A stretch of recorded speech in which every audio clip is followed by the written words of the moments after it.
Google map ಹೋಗಿ ಇಲ್ಲಿ ಕಾಂಟ್ರಿಬ್ಯೂಷನ್ನ click ಮಾಡಿ. ಕಾಂಟ್ರಿಬ್ಯೂಷನ್ನ ಕ್ಲಿಕ್ ಮಾಡಿದ ನಂತರ ನೀವು ಆ್ಯಡ್ ಪ್ಲೇಸ್ನ ಕ್ಲಿಕ್ ಮಾಡ್ಕೋಬೇಕು. ಆ್ಯಡ್ ಪ್ಲೇಸ್ನ ಕ್ಲಿಕ್ ಮಾಡ್ಕೊಂಡ ನಂತರ ನಿಮಗೆ ಈ ಪೇಜ್ ಶೋ ಆಗುತ್ತೆ. ನೋಡ್ಕೊಳ್ಳಿ, ಸ್ವಲ್ಪ ನೆಟ್ವರ್ಕ್ ಇಶ್ಯೂ ಇದೆ. ಈ ಪೇಜ್ನಲ್ಲಿ ನಿಮ್ಮ ಪ್ಲೇಸ್ ನೇಮ್ ಯಾವುದು, ನಿಮ್ಮದು ಯಾವ ಪ್ಲೇಸು ಶಾಪ್ ಏನಿದೆ ಅದನ್ನ ನಿಮ್ಮ ಪ್ಲೇಸ್ನ ನೇಮ್ನ ಆ್ಯಡ್ ಮಾಡ್ಕೊಂಡ ನಂತರ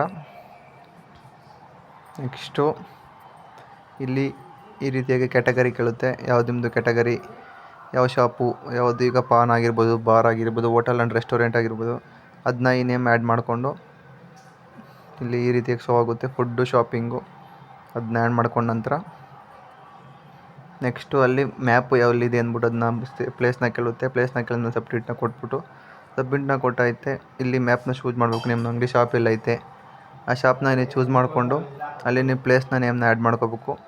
ಆ್ಯಡ್ ಮಾಡಿದ ನಂತರ ಫೈನಲಾಗಿ ಸಬ್ಮಿಟ್ ಬಟನ್ನ ಕ್ಲಿಕ್ ಮಾಡಿದ ನಂತರ ನಿಮ್ಮ ಪ್ಲೇಸು ಅಲ್ಲಿಗೆ ಆ್ಯಡ್ ಆಗುತ್ತೆ. ಇದು ಗೂಗಲ್ ಮ್ಯಾಪಲ್ಲಿ ನಮ್ಮ ಪ್ಲೇಸ್ನ ಆ್ಯಡ್ ಮಾಡ್ಕೊಳ್ಳೋದು. ನೀವು ಬೇಕಾದರೆ ಟ್ರೈ ಮಾಡಿಕೊಂಡು ನಮ್ಮ ಚಾನಲ್ನ ಸಬ್ಸ್ಕ್ರೈಬ್ ಮಾಡಿ, ಹಾಗೆ ಸಪೋರ್ಟ್ ಕೂಡ ಮಾಡಿ.